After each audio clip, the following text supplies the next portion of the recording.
कैसे हैं आप लोग? कैसे थे आप लोग की पढ़ाई? उम्मीद करता हूँ इन 2 लेक्चर्स के अंदर आपने सॉलिड का जो क्लासिफिकेशन है उसके बारे में अच्छे देख लिया होगा, समझ में आ गया होगा क्लासिफिकेशन किस बेस पर किया गया है। और लास्ट जो हम लोगों ने छोड़ा था वो था क्रिस्टल लैटिस, क्रिस्टल जालक। दोबारा हम लोग शुरू करते हैं वहीं से, एक तो रखा ही आप लोगों ने, वहीं से शुरू करते हैं। शुरुआत थी बच्चों क्रिस्टल लैटिस है, और क्रिस्टल लैटिस को हम लोग क्या बोलते हैं बच्चों? क्रिस्टल लैटिस को हम लोग बोलते हैं क्रिस्टल जालक।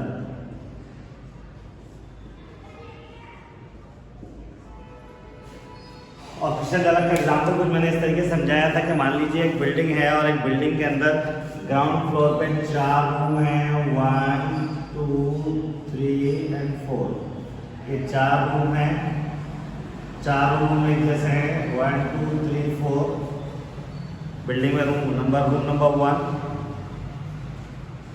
बिल्डिंग में रूम नंबर 1 2 3 एंड 4, 4 रूम है। आइडेंटिकल जानते हैं हम लोग, समरूप, एक बिल्कुल डिट्टो से। 4 पे फिर 4, फिर 4, फिर 4, फिर 4 और फिर 4, ऐसे 5 माले की 5 मंजिल की बिल्डिंग है, इसमें 20 रूम्स हैं। ऑल आर सेम, बिल्कुल एक डिट्टो है। अब बताओ अगर आप किसी को वो फ्लैट या रूम किराए पर देना चाहते हैं तो क्या करेंगे? सारे रूम दिखाएंगे, एक रूम दिखाएंगे? आप कहेंगे सर हम उसको एक रूम दिखाएंगे।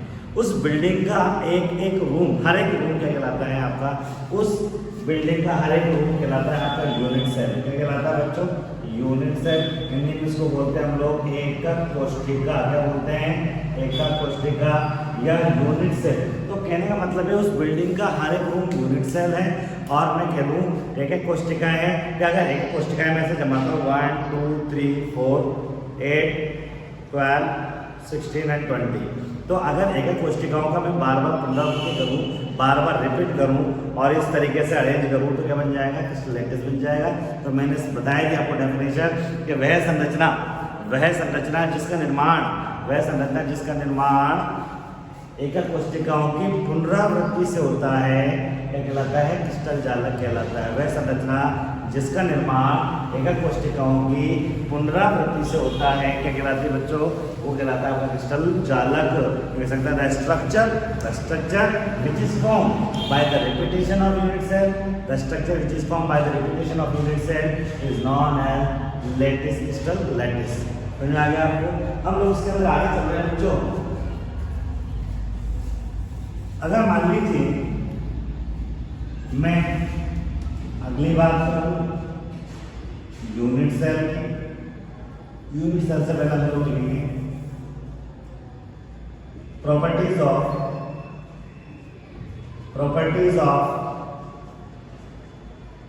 Crystal lattice. Properties of crystal lattice, crystal जालक के गुण। नया अक्षर लिखेंगे properties of crystal lattice, crystal जालक के गुण, क्रिस्टल जालक के गुण।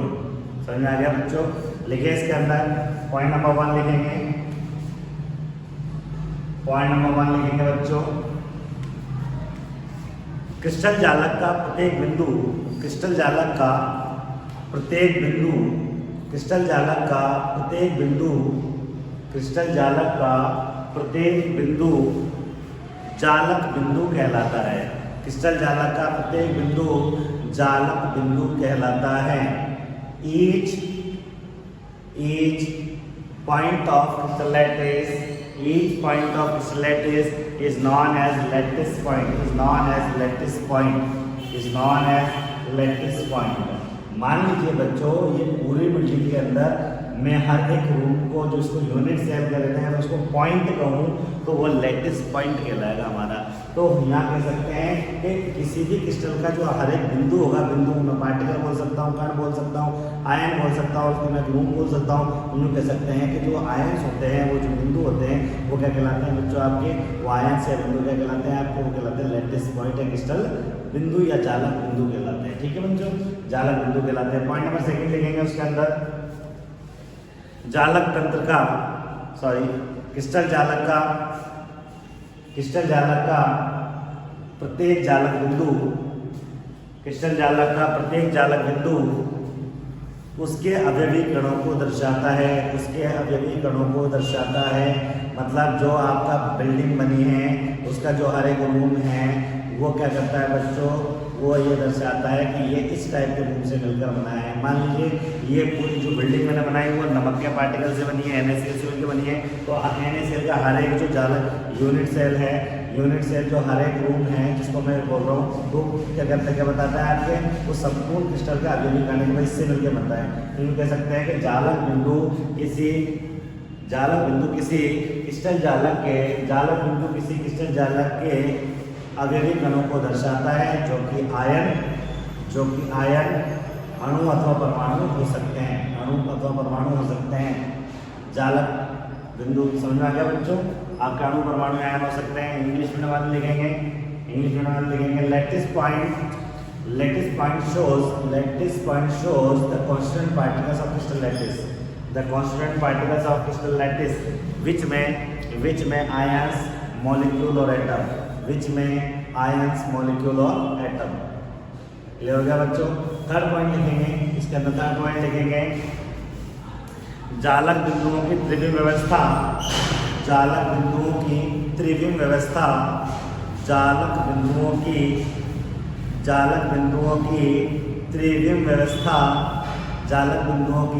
त्रिविम व्यवस्था क्रिस्टल की ज्यामिति को दर्शाता है।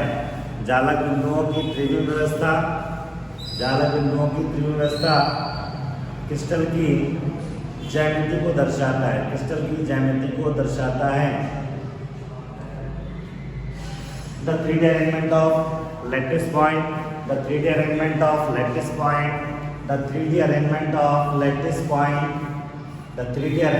lattice point shows geometry of crystal। तो कहने का मतलब ये है, मैंने आपको बताया कि भैया क्रिस्टल जालक क्या है। ये जो बिल्डिंग है वो क्रिस्टल जालक है। इसका जो हर एक पॉइंट है, जो कह सकते हैं इसका जो हर एक रूम है उसको जालक बिंदु कह रहे हैं। और जालक बिंदु क्या हो सकता है, अणु हो सकता है, परमाणु हो सकता है, आयन हो सकता है। उसके बाद मैंने बताया कि अगर मैं ये कहूँ कि जालक बिंदु जिस टाइप के होते हैं क्रिस्टल की ज्यामिति उसी टाइप की होती है। 3 प्रॉपर्टीज आपको याद करनी है। तो आगे आपको these are 3 properties of crystal lattice. अब हम लोग नेक्स्ट लिखेंगे बच्चों, आगे है यूनिट सेल। हेडिंग लिखेंगे बच्चों यूनिट सेल, एकक कोशिका यूनिट सेल। नेक्स्ट पॉइंट है यूनिट सेल, जिसको हम लोग बोलते हैं एकक कोशिका। यूनिट सेल या एकक कोशिका। मैंने क्या बताया आपको एकक कोशिका? अभी बताया कि अगर पूरी बिल्डिंग क्रिस्टल जालक है, क्रिस्टल लैटिस है, तो उसका हर एक रूम जिससे मिलकर वो बना है, जिसके रिपीटेशन से वो बना है, क्या कहलाती है? Unit cell. मान लीजिए सपोज इस रूम को की स्ट्रक्चर कुछ इस टाइप की, उस रूम की स्ट्रक्चर ऐसी है जिसको मैं यूनिट सेल बोल रहा हूँ। ये ऐसा मेरे पास में रूम,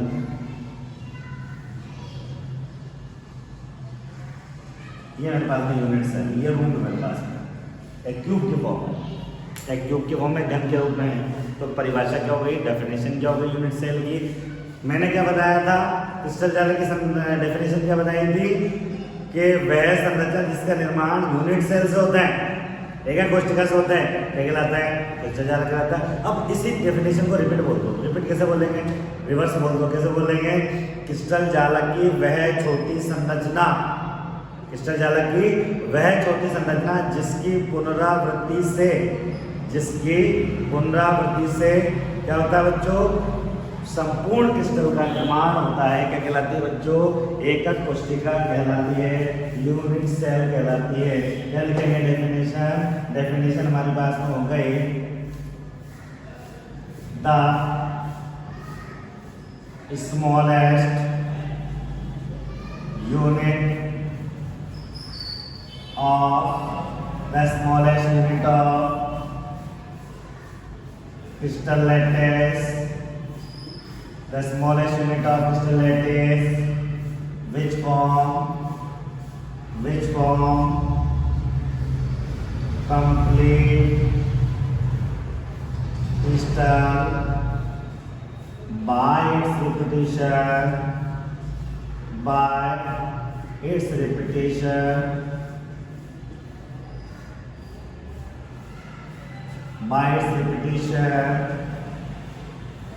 is known as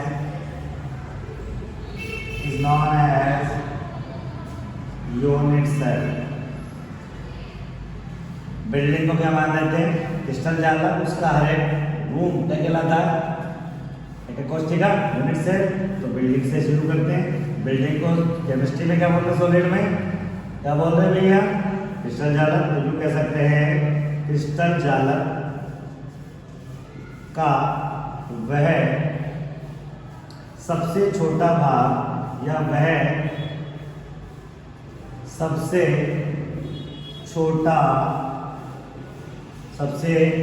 छोटी इकाई जिसकी पुनरावृत्ति से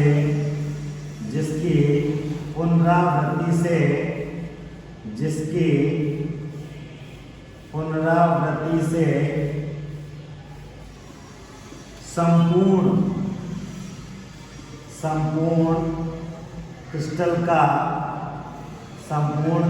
का निर्माण होता है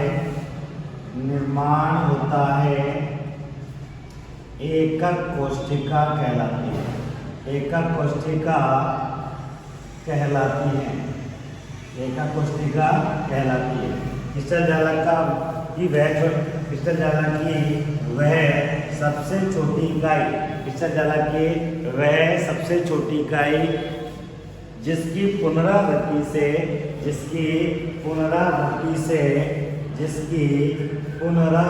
से संपूर्ण क्रिस्टल का निर्माण होता है एकक कोशिका कहलाती है।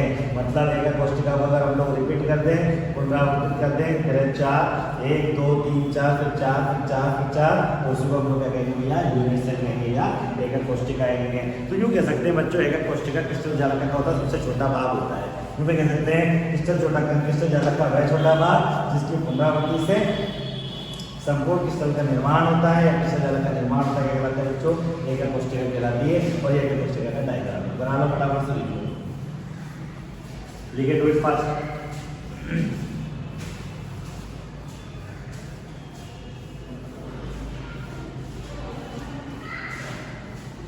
लिखिए फटाफट से, लिखिए बच्चों,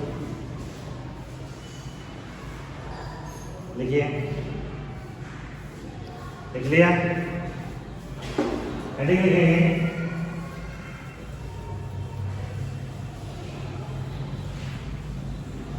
प्रॉपर्टीज ऑफ यूनिट सेल। एकक कोशिकाओं के गुण। नेक्स्ट बच्चों, प्रॉपर्टीज ऑफ यूनिट सेल। एकक कोशिकाओं के गुण। Properties of unit cell. ठीक है बच्चों, इसमें नंबर 1 लिखेंगे, पॉइंट नंबर 1 लिखेंगे।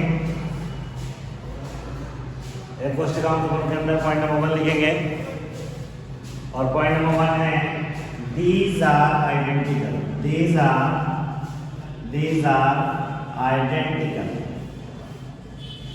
ये समरूप होती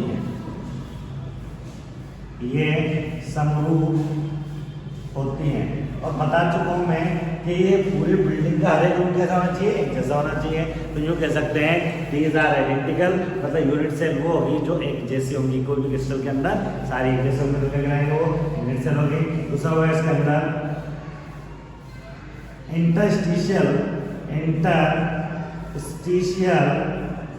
space are absent between the unit cell. Interstitial space are absent between the unit cell, जो कह सकते हैं एकक कोष्ठिकाओं के मध्य, एकक कोष्ठिकाओं के मध्य, एकक कोष्ठिकाओं के मध्य रिक्त स्थान, या यूं कह सकते हैं अंतराकाशी स्थान, अंतराकाशी स्थान अनुपस्थित होते हैं, उपस्थित होते हैं। Interstitial space are absent between the unit cell. तो बच्चों क्रिस्टल जालक समझ में आ गया। बिल्डिंग को कहेंगे क्रिस्टल जालक। डेफिनेशन बिल्कुल सिंपल सी, क्योंकि क्रिस्टल जालक बिल्डिंग बन रही है रूम से, रूम को कहेंगे यूनिट सेल। तो यूँ कह सकते हैं क्रिस्टल जालक वो संरचना जो एक कोशिकाओं की पुनरावृत्ति से बन रहा है, क्या कहलाएगा भैया आपका, कहलाएगा आपका क्रिस्टल जालक। फिर बताया मैंने भाई यूनिट सेल क्या है, तो बताया कि क्रिस्टल जालक की वो सबसे छोटी इकाई जिसकी पुनरावृत्ति से संपूर्ण क्रिस्टल का निर्माण हो रहा है, क्या कहलाएगा यूनिट सेल। बिल्कुल रिवर्स है।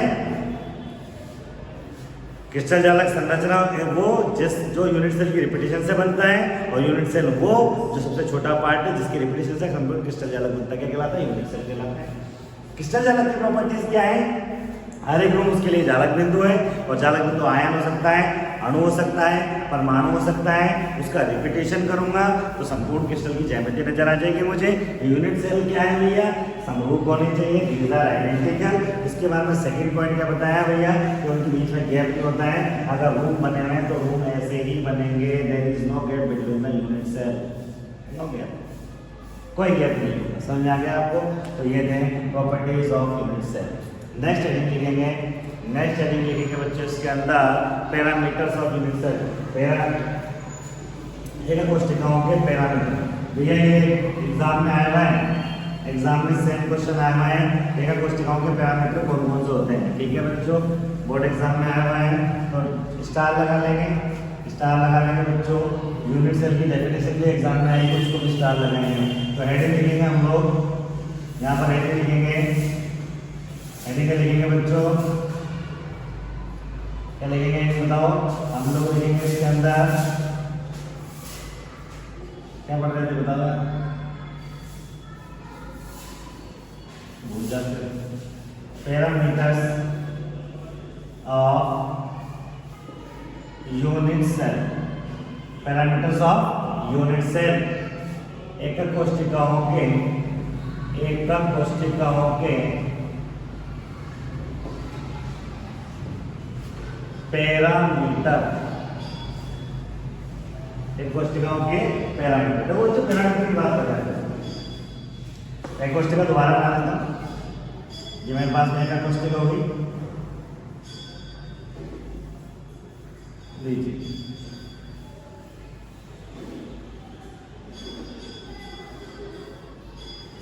ये मेरे पास में एक कोशिका होगी।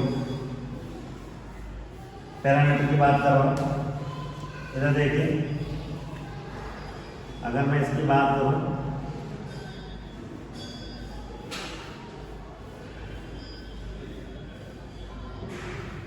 तो मेरे पास में ये वाली भुजा को मैंने कहा ए, इसको कहा बी, इसको कहा सी।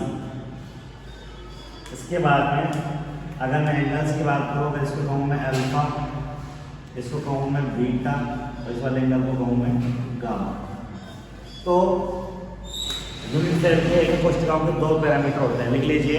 एकक कोशिकाओं के दो पैरामीटर होते हैं, एकक कोशिकाओं के दो पैरामीटर होते हैं। There are two parameters of unit cell, there are two parameters of unit cell. एकक कोशिकाओं के दो पैरामीटर होते हैं। नंबर 1 लिखेंगे, ए, बी तथा सी एकक कोशिकाओं की, एकक कोशिका की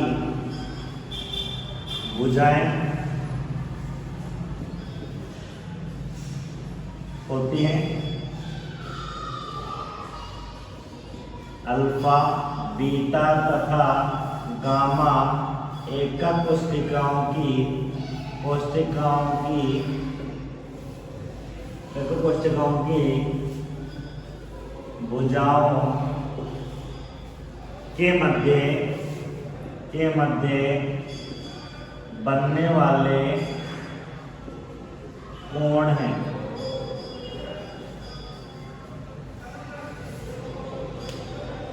अल्फा बीटा गामा एकक कोशिकाएं जो है हमारे पास में उनकी भुजाओं के मध्य बनने वाले क्या है बच्चों, ये एंगल्स है। समझ में आ गया आपको? तो लिख लेंगे आप लोग लिखेंगे और लिखेंगे here number 1 alpha beta A B and C, A B and C are the arms of unit cell, are the arms of unit cell. Second लिखेंगे alpha beta gamma, alpha beta gamma are the angles of unit cell between the arms, between the arms. देख लिया बच्चों? तो अब तक हम लोगों ने क्रिस्टल जालक के बारे में डेफिनेशन देखी, क्रिस्टल जालक के गुण देखे, एक कोशिकाओं की परिभाषा देखी, एक कोशिकाओं के गुण देखे, समझ में आ गया बच्चों? नेक्स्ट हेडिंग लिखेंगे टाइप्स ऑफ यूनिट सेल, एक है कोशिकाओं के प्रकार। हेडिंग लिखेंगे बच्चों टाइप्स ऑफ यूनिट सेल, एक है कोशिकाओं के प्रकार। बराबर सुनूंगा, एक है कोशिकाओं के प्रकार, types of unit cell. Heading हो गई बच्चों हमारे पास next types of unit cell. Heading हो गई बच्चों यहाँ पर types of unit cell, types of unit cell. इसको कहेंगे हम लोग एकक कोशिकाओं, एकक कोशिकाओं के प्रकार, एकक कोशिकाओं के प्रकार। आप क्या कहते हैं, आप कहते हैं सर कि बिल्डिंग का हर एक रूम क्या है, यूनिट सेल है। और यूनिट सेल के अंदर बच्चों अगर हम लोग बात करें, मान लीजिए मेरे पास मान लीजिए बच्चों मेरे पास अगर हम लोग बात करें यहाँ पर, थोड़ा सा मैं एंगल को रोटेट कर रहा हूँ, गौर से देखेंगे, एंगल को रोटेट कर रहा हूँ बच्चों में, गौर से देखेंगे, एंगल को मैं रोटेट कर रहा हूँ, ये नजर आ रहा है आपको? अगर मान लीजिए बच्चों इस एंगल के अंदर हम लोग बात करें तो ये आपको ये थोड़ा नजर आ रहा है कॉर्नर। तो मान लीजिए मैं बात करूँ, ये पूरा रूम मेरे पास जिसमें आपको लेक्चर दे रहा हूँ, तो यहाँ पर ये मेरे पास में भुजा ए है, ये वाली अगर मेरे पास में दीवार है इधर, तो ये बी होगी, और ये वाली जो होगी बच्चों सी वाली भुजाएं होंगी, और ये इसका कोण हो गया आपका अल्फा, ये हो गया आपका बीटा, और ये वाला एंगल हो जाएगा बच्चों गामा एंगल हो जाएगा। बात समझ आ गई? अब मेरी बात सुनिए बच्चों, हम लोग बात कर रहे हैं यूनिट सेल के अंदर, हम लोग बात कर रहे हैं कि यूनिट सेल के अंदर टाइप ऑफ यूनिट सेल की, यूनिट सेल कितने टाइप की हो सकती हैं, इधर देखेंगे बच्चों। टाइप ऑफ यूनिट सेल की अगर हम लोग बात करेंगे, टाइप ऑफ यूनिट सेल की अगर हम लोग बात करेंगे बच्चों,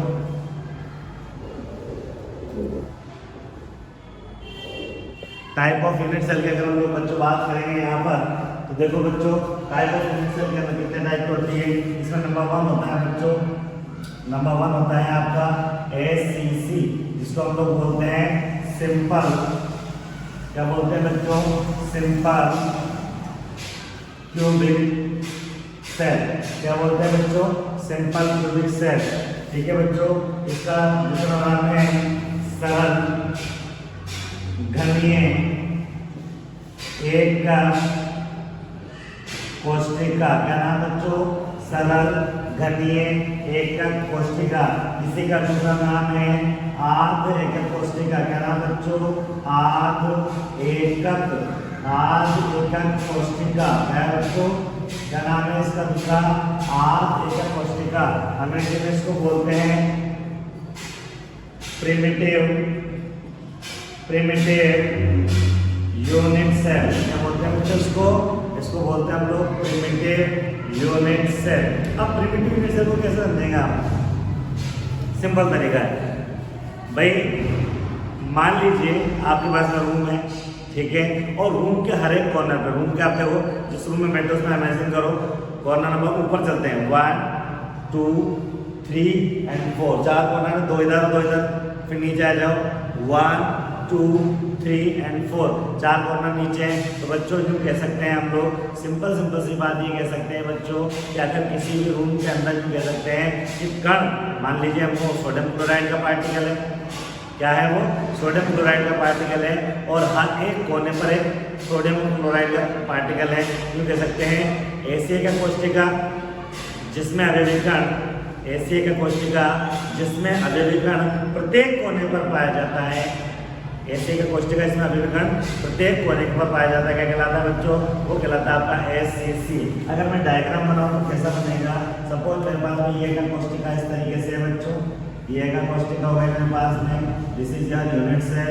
ठीक है बच्चों, ये यूनिट सेल मेरे पास में हो गई और यूनिट सेल होने के बाद में मान लीजिए मैं कहूँ एक पार्टिकल यहाँ पर मौजूद है, एक पार्टिकल यहाँ मौजूद है, एक पार्टिकल यहाँ मौजूद है, एक पार्टिकल यहाँ मौजूद है, एक पार्टिकल यहाँ मौजूद है, एक पार्टिकल यहाँ है, एक पार्टिकल यहाँ है। यूँ कह सकते हैं डेफिनेशन क्या हो गई?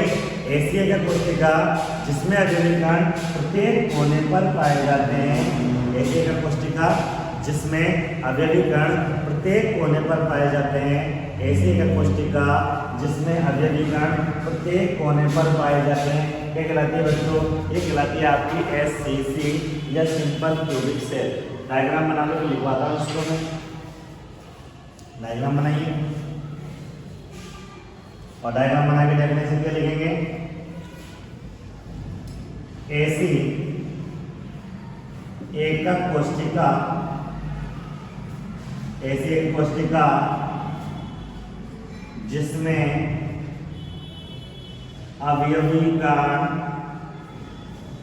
ऐसे कोशिका जिसमें अवयवी कण प्रत्येक कोने पर पाए जाते हैं, SCC कहलाती है। SCC कहलाती है। द यूनिट सेल इन वाले लिखेंगे, the unit cell in which the constituent particles are present, the constituent particles are present, the unit cell in which constituent particles are present at the each corner of unit cell is known as SCC, simple cubic cell or primitive unit cell। ऐसी एक कोशिका जिसमें अवयवी कण प्रत्येक कोने पर पाए जाते हैं। 8 कोने होते हैं उनमें, आप काउंट कर सकते हैं, 4 ऊपर और 4 नीचे, तो 4 एक हर एक कोने पर पाई जाती है। उसी को हम लोग बोलते हैं बच्चों, उसको हम लोग बोलते हैं सिंपल क्यूबिक सेल, या क्या बोलते हैं बच्चों उसको हम लोग? सिंपल क्यूबिक सेल या आदिगत कोशिका। समझ में आ गया? वो क्लियर हो गया, देखने में समझ में आ रहा है आपको सिंपल क्यूबिक सेल कैसे होती है। डायग्राम बना लो, लिख लो फटाफट से इसको। थोड़ा सा 3D के अंदर आपकी इमेजिनेशन जितनी अच्छी होगी चैप्टर उतना अच्छा समझ में आएगा बच्चों। तो ऐसा रूम या ऐसा यूनिट सेल जिसके हर एक कॉर्नर पे एक पार्टिकल होता है, आपका SCC कहलाता है। समझ में आ गया बच्चों? नेक्स्ट लिखेंगे BCC। क्या लिखेंगे बच्चों? नेक्स्ट है आपकी BCC। अगली यूनिट सेल है आपके बच्चों सेकेंड यूनिट सेल है। इसके अंदर सेकेंड यूनिट सेल है आपका BCC। नाम है बॉडी क्यूबिक सेंटर। इसको बोलते हैं काय केंद्रीय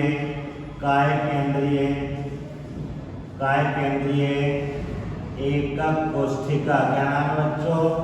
नाम है इसका काय केंद्रीय एकक कोशिका। क्या नाम है बच्चों?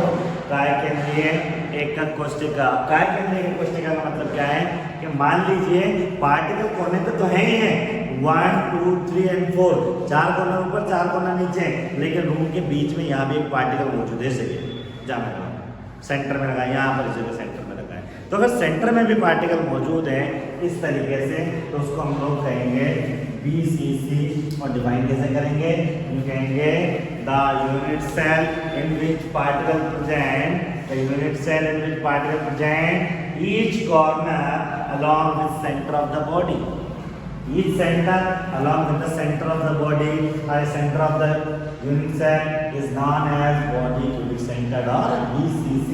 हिंदी में लिखेंगे ऐसी एक कोशिका। हिंदी में लिखेंगे जो ऐसी एक कोशिका, मैं लिख देता हूँ, यहाँ से लिख लेंगे ऐसी एक कोशिका,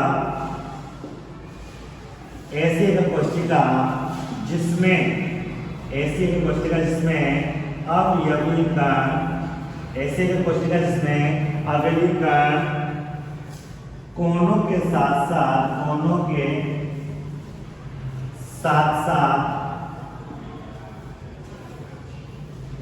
घन के केंद्र में भी पाया जाता है, केंद्र में भी पाया जाता है, BCC कहलाती है। डेफिनेशन समझ में आई? The unit cell in which particle present at each corner along with the center of the unit cell or cube is known as unit cell. तो BCC सिंपल डेफिनेशन होगी ऐसे का कोष्ठिका जिसमें अभिव्यंजन क्या पाया जाएगा, प्रत्येक कोने के साथ साथ घन के केंद्र में भी पाया जाएगा।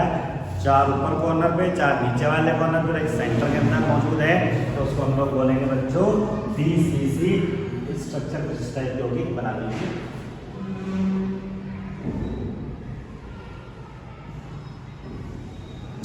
BCC के बाद में अगर हम लोग आगे बात करें तो अगली यूनिट से हमारे पास आती है, हमारे अगले यूनिट से हमारे पास में नंबर 3 जिसको हम लोग बोलते हैं FCC। और FCC का पूरा नाम बच्चों face cubic centre, face cubic centre, इसको हम लोग बोलते हैं बच्चों फेस क्यूबिक सेंटर को बोलेंगे हम लोग फलक केंद्रीय एकक कोशिका, फलक केंद्रीय एकक कोशिका। अब मान लीजिए पार्टिकल आपके पास में हर एक कॉर्नर पे, 4 ऊपर 4 नीचे, कॉर्नर के साथ साथ हर एक फेस पर भी। फेस क्या होता है, ये एक फेस है, दीवार, एक सामने वाली फेस है, 2, एक इधर वाली फेस है, 3, एक इधर वाली फेस है, 4, एक ऊपर वाली फेस है, 5, एक नीचे वाली फेस है, 6। क्यों कह सकते हैं particle present each corner along with the each face of the unit cell. एक यहाँ होगा, एक यहाँ होगा, एक यहाँ होगा, एक यहाँ होगा, ये दोनों सामने वाली,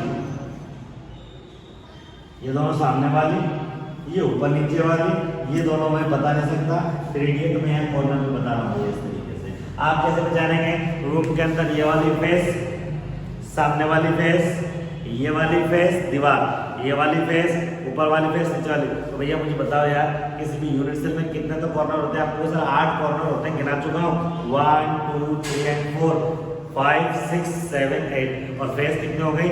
6। 1 2 3 4 5 and 6।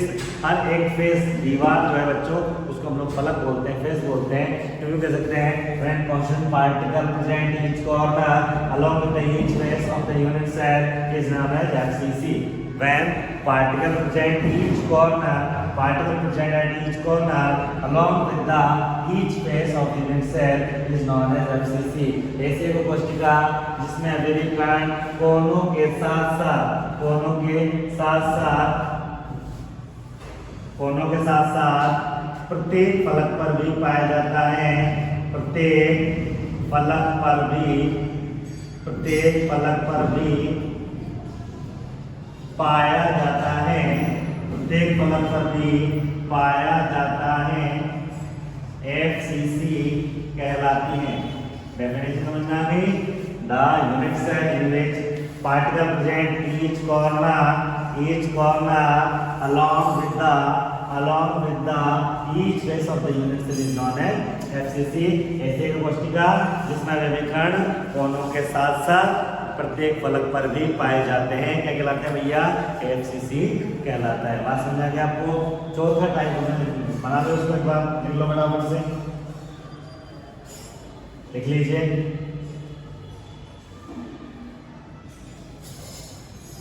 इसके बाद बच्चों, इसके बाद हम लोग बात करते हैं अगली और 4th type of unit cell है, वो है बच्चों जिसका नाम है हमारे पास में ECC। क्या नाम है बच्चों?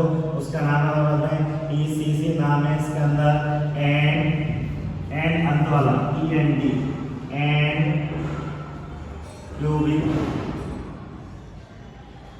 Cubic centre,